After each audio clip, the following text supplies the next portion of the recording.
Okay, now let's see the questions. I have created a method @istest, another method without @istest. Is it possible to create instance inside @istest method? You wanted to create instance of what? Instance of a class, of some other class, or for a test class? Another class. Yes, you can create instance. There is no restrictions. See, if you see here, it is more like an instance. User is a class, and what will we do? We just create an instance. Same applies for another class as well. If you have if else statement, how to ensure coverage? Obviously, you have to create data such that it is meeting the if condition. If you remember our very first scenario, what have we taken?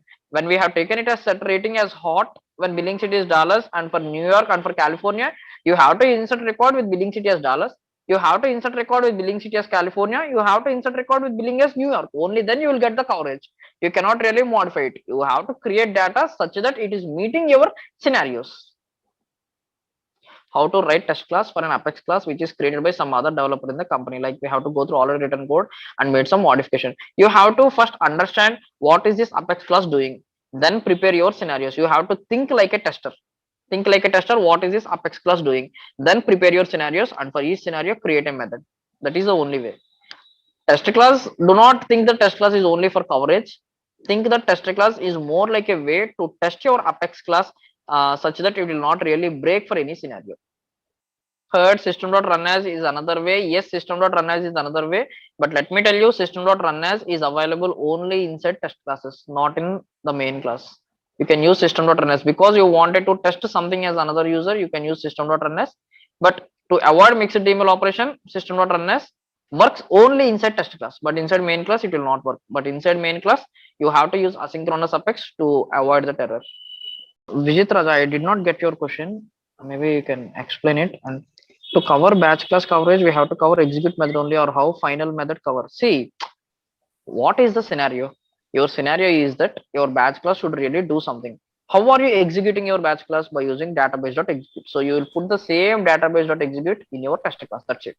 You will not really bother about, do I have to call start method explicitly, execute method explicitly, or finish method explicitly? No, you will not do that. You will just call database.execute because that is how it is being done in production. How are they calling the batch class? By using database.execute statement only. So you will be doing the same database.execute, and that should cover start, execute, and finish. What is the difference between system.test.start and test. It's the same. It's the same. When you say system.test.start test or just a test.start test, it is still the same. Earlier, like few years back, they removed the usage of making use of system class for most of the things. Salesforce test automation. Yeah, sorry, that is what I'm looking. Anything related to this topic today we discussed? I mean, nothing. No. See, okay. This is purely for developers. When you say automation, you're speaking about something from testers' point of view, correct? Like Capybara or Cucumber. Yeah. There are some tools will be available, no? For no. That has nothing to do with the code coverage or the test classes. That is entirely different. Okay, thank you. Because that is basically based on the Chrome browser, not based on the Apex coding. Okay, what is the difference between stateful and stateless? See, this is one thing which I want you to understand. I gave stateful. Okay, I will tell you in a single line. Okay, I want you to understand it, and maybe we can again connect for the future sessions if there are any to elaborate it. But let me tell you what stateful and what stateless is. I told you that each and every transaction, whenever execute comes, it is handled as a separate transaction. Whenever execute method is performed, it is handled as a transaction. Now if you feel that the value that I have created somewhere, okay, if you feel that I have a variable and the variable value should be retained, I have created one variable and the variable value should be retained, means then you can say database.stateful. You will understand it only when you really read the concept of stateful. Only then you will be able to understand. But when you say database.stateful, the variables and their values will be retained. But when you do not use stateful, the values will be resetted for every invocation of execute method. If I need to find source code like a message order not found in Oracle, it is select star from so where text like order not found. How do I do that in Salesforce? Okay, order not found. Where is it present? Is it present in some Apex class or is it present in some field of a record? You said order not found, a message order not found. Is that Is message a field and order not found the value present in that message for a corresponding record? Anything Apex page LWC trigger. You have to make use of a third party tool like Visual Studio or IDE or Eclipse in order to see this. But one way what you can do is in developer console, you can see something called as search in files, and you can type for something and that can show you the references. You don't have to query for it. Can we use batch class to insert bulk record? If yes, what we have to query in the start method? See, when you have bulk records created, what you can do is use iterable. Do not use start the query locator. Use iterable. Create all your records, but do not do the DML statement. So just send that list to the batch class by using iterable. In the execute method, insertion can happen. Is there any other platform for practicing the Apex code other than Trailhead, just like HackerWorld is for Java? Unfortunately, there is not. A Trailhead is not a platform for you to practice. You're practicing in your own dev org. Trailhead is just showing you the scenarios so that you can be aligned on it. But no, unfortunately, there is no such thing. Contact.account.parent.owner.first name from contact limit 5. Where is the parent come from? See, on the account, there is a field by name parent. You are trying to go from contact to account, and on the account there is a field by name parent, and on the parent, if you see here, okay, let me go to account. From contact I'm going to account,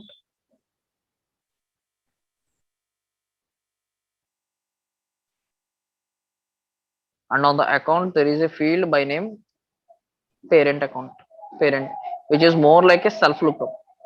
So from this parent, what you're trying to do is, parent is again a self lookup. So from the parent, again you're trying to look for something called as, what is it? You're looking at owner. So again owner is one more field. Owner might not be shown to you over here, or maybe it can be shown as well. Owner is there. This is a lookup to user, and from the user object you are looking for the first name field. So it is more like from contact you are going to account. From account you are again going to account, because account is having a self lookup. You are again going to account. From account you are going to user, and then from user you are fetching a field. Did that answer your question? Select contact.account.parent.dnb company.call to from contact limit 5. If there is a field by name DNB company, is there a field by name DNB company? Yes, we have, correct. Dot call to. If call to is a field present, then yes, it will work. If I'm not really sure about DNB company, but if call to, there is a field by name call to, then it will work for you. This is the Trailhead, which speaks about all the asynchronous things. So I'm just putting it over here, where I can learn OOPS concept, which helped me on SFDC development. Ankit, I think the link was shared in the Telegram group. Maybe that can be reshared again. I currently do not have it handy with me, but maybe can someone share the playlist link here? If you are writing any Apex class or LWC, then for also we have to write test class. Yes, anything on Apex demands a test class. Anything on Apex. Can we use abstract? See, it's again OOPS, right? So Apex is something which is into OOPS. So anything that we have available as OOPS will be available in Apex as well. So we can query more than 50k records using query locator. Yes, you can. Which is the industrially most used async to implement async Apex? See, it depends purely on your requirement. If you're dealing with huge set of records, obviously batch class you can go for. If you're dealing with a scenario where something should happen at a specific point of time, schedule apex is the go-to place for you. But when you already have something in place, and if you want to get that executed asynchronously, then you will be under a dilemma to choose whether future or cable. If you feel that chaining is needed for you, or if you have to pass something non-primitive, then go for cable. Or if you feel that the scenario is this method is written in a very more generic way, I want this method to be present in this class only, I do not want to change the method name, or I do not want to change anything, then just annotate it at the future. So there is no such dilemma on choosing which one has to be picked up here, because everything is having its own significance, and based on the scenario you're dealing with, you have to take a call. So can you find text in the pick list type? Can you find text in the pick list type? Text in the pick list type. Are you speaking about SOQL, Abhi? For interview related, how type of question asked for Apex? Okay, let me tell you, most of the people are still under the same opinion that if there is an interview material for me, I can just go through it and try to crack the interview. That is, let me tell you, because you are entering into the Salesforce ecosystem, that is a very bad practice. No interviewer in the world is having the right to ask you any question which is not present in your resume. If you say asynchronous apex in your resume, then questions on asynchronous apex will be coming up. If you say apex trigger, only then questions on apex trigger will come up. And it is no wrong to admit the fact that if there is an area that you have never worked on, just say it straight away. So based on what concepts you are trying to put in your apex, questions will come on that specific area. And let me also tell you, questions vary from interviewer to interviewer. If at all you prepare 10 set of questions and if the interviewer did not ask you any question among them, do you have the right to tell that I read these 10 questions, why did you not ask any question in this 10? No, right? So do not go for interview questions, materials and all. Learn the concepts. If you are good in the concept, then no matter what kind of question come, you will be in a stage to give your interview. Then any session on integration Apex classes, Anand should confirm that. But with Apex, this is the end for my sessions. This is the last one. Yeah, we Start. are planning to Yes, yes. but it will be after the LWC and RR. Yes, start method is executed synchronously. See, entire batch apex is getting executed asynchronously. So there is no such thing as, and in start method, you're not putting any logic. You're just writing one query. That's it. You're just having, the logic of splitting the data into chunks, and you're not even doing it.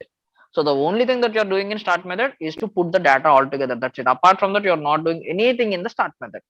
I have one question regarding that database dot insert and update related things. Okay. The question is like, for example, if we have, if we have a 400 set of records, Okay. in the using the batch apex, if I using the batch apex, I have inserted the first 200 records successfully. Okay. In next transaction, if I try to insert that 200 records, but unfortunately, for example, in the 380th record, I got a error. Okay.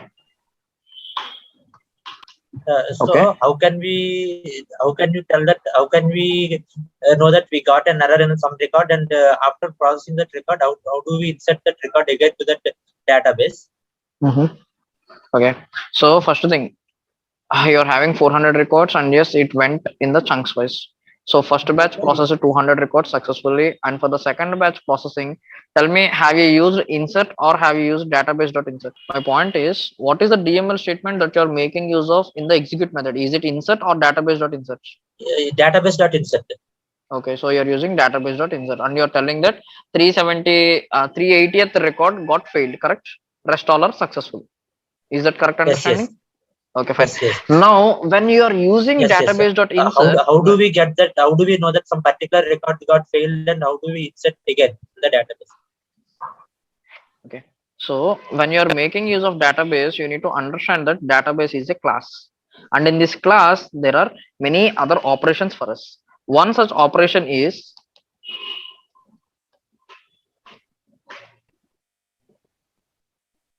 save result.